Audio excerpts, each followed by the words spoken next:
நீங்கள் மேம் இந்த டிபார்ட்மெண்ட் மேலே மேம் மேலே இருக்கிற அன்பு பாசம் அதெல்லாம் இப்போ நேரில் பார்த்தேன். எனக்கே கண்கிறது. அதோட ஸ்டூடெண்ட்ஸ்னால் எப்படி இருக்கணும் அப்படிங்கிறதுக்கு நீங்கள் தான்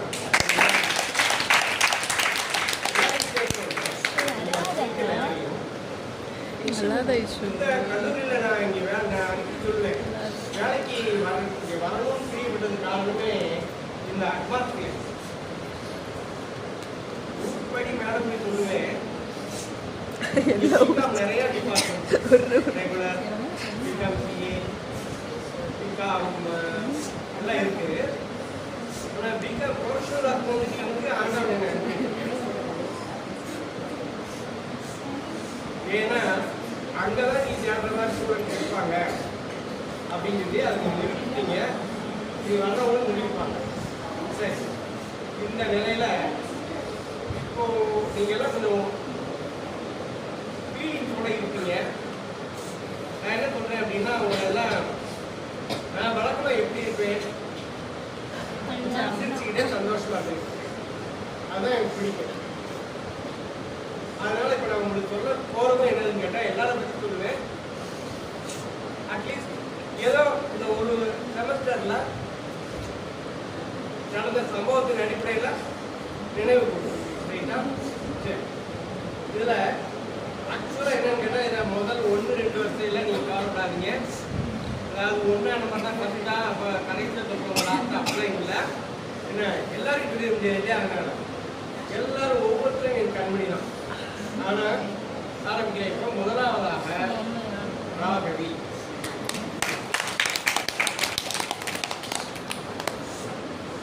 ரொம்ப பொறுப்பான பெண்ணு. ஃபர்ஸ்ட் முக்கியமாக எக்ஸ் செலவை கூட இவ்வளவு செலவழித்தால் போதும் என்று அன்பு கட்டுப்பாடு கொண்டு வந்தவர்.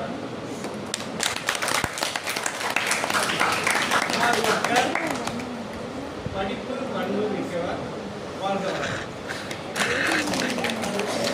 அடுத்தது ஸ்ரீ சுபா. மிகவும் அமைதி. அமைதி மிகவும் அமைதி.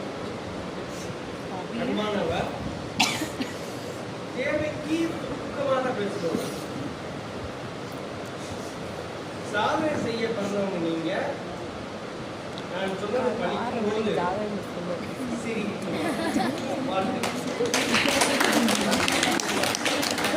மூன்றாவது கடகராசி நேயர்களே, சிரிப்பு உடைபத்தா. இப்போ வந்து ஷபானா. ஷபானா என்றால் இளம் பெண் பேர் வைக்கும்போது ஒருவேளை அவங்கள என்ன சொல்ல மாட்டாங்க. இந்த பேர் பார்த்து ஷபானா அப்படிங்கிறதுக்கு மீனிங்கே என்றும் நிலையாக இருக்க ஒண்ணா பாட்டி மாதிரி ஆயிட்டா இப்படி இங்க வரும். வெல்ல முடியா இருக்கு. அதான் உண்மை. முக்கியமா சீனிய வகுப்புல ஈவினிங் நடக்கும். நாளே கட்டி சரியா? அப்படி கிளம்பும்போது பொதுவாக டீச்சரா இருக்கு. எனக்குலாம் எப்படி இருந்தால் கோவம் வரும் வரணும். ஆனா அவன் முகத்தை பார்ப்பேன். அப்பாவியா இருக்கும். இந்த உலகத்துக்கு தெரியாத அப்படிங்கிற மாதிரி. அதனால நான் ஒன்றும் சொன்னதே இல்லை. தனிச்சையாக அப்படி டாட்டா அப்படின்னு காட்டி அனுப்பிட்டு நல்லா அமைதியான மகிழ்ச்சி கொண்ட வாழ்வை கொடுப்பார்த்தேன். அடுத்து நான் சொல்ல ஆரம்பிக்கிறதுலேருந்தே நான் யாரை பற்றி சொல்ல போறேங்கிறது உங்களுக்கு தெரிஞ்சிடும். மனிதர் உணர்ந்து கொள்ள அதையும் தாண்டி புனிதமானது சம்விதான். ஒளியும் ஒளியுமா இருப்பார். சம்விதானா தேனும் இனியவள்னு பொருள். தெரியாது. ஆக்சுவலா சம்விதா வந்து இப்பயே ஒரு ஆண்டர்பிரனர் தான். ஆனா உண்மையே அந்த நேமுக்கு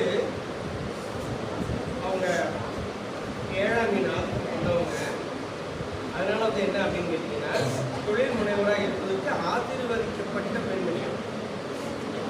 உங்க மகிழ்வுடன் வாழணும். இது ராசி மட்டும் அடுத்து நம்ம உமா. கடகராசியிலே இன்றைய நாள் இன்றைய நாள் நல்ல நாளாக அமையும். விழித்தே இருந்து நம்மை காத்துக் கொண்டிருக்கிறார். இந்த உமா உறங்கி உறங்கி ஆனாலும் ஆரோக்கியம் முக்கியமான ஒரு விஷயம் எல்லாரும் ஒத்துப்பீங்க. அவ்வப்போது எனது பணியையும் என்னை விட சிறப்பாக செய்கிறார்.